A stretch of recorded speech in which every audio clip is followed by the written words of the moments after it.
Karachi expo centre में आलमी कुतुब मेले के चौथे रोज शहरियों की बड़ी तादाद ने कुतुब मेले का रुख किया।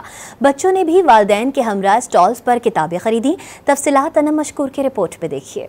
आज के जदीद दौर में भी कराची वाले किताबों के शौकीन। आलमी कुतुब मेले के चौथे रोज भी सियासी, इल्मी व अदबी शख्सियात ने इवेंट में शिरकत की। वफाकी वजीर और MQM के कन्वेयर डॉक्टर खालिद मकबूल सिद्दीकी ने भी कुतुब मेले में अवाम की दिलचस्पी को कराची वालों के अदबी ज़ौक से मंसूब कर दिया। शहर जो कि आज भी अदब का, सकाफत का, तहजीब का, तरक्की का महवर और इंजन है। सनत, पैदावार, मईशत, माशरत उसका मरकज़ है।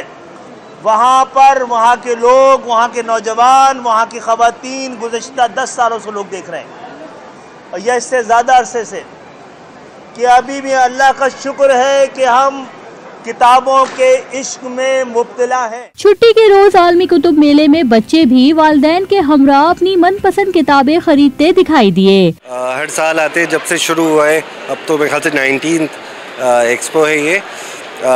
रश बहुत है, किताबें बहुत अच्छी हैं, स्टॉल्स हर साल जो है वो बढ़ता जा रहा है। अभी हम लोग आए हैं, अम्मी अबू का बहुत खर्चा करवाना है, बुक्स बहुत सारी खरीदे, बहुत मजा आ रहा है और मुझे यहाँ की बुक्स बहुत अच्छी लग रही है, तो अभी हम मजीद और खरीदें। आलमी कुतुब मेले का पीर 16 दिसंबर को आखिरी रोज है। कैमरामैन साजिद अली के साथ अनम मशकूर, डॉन न्यूज़, कराची।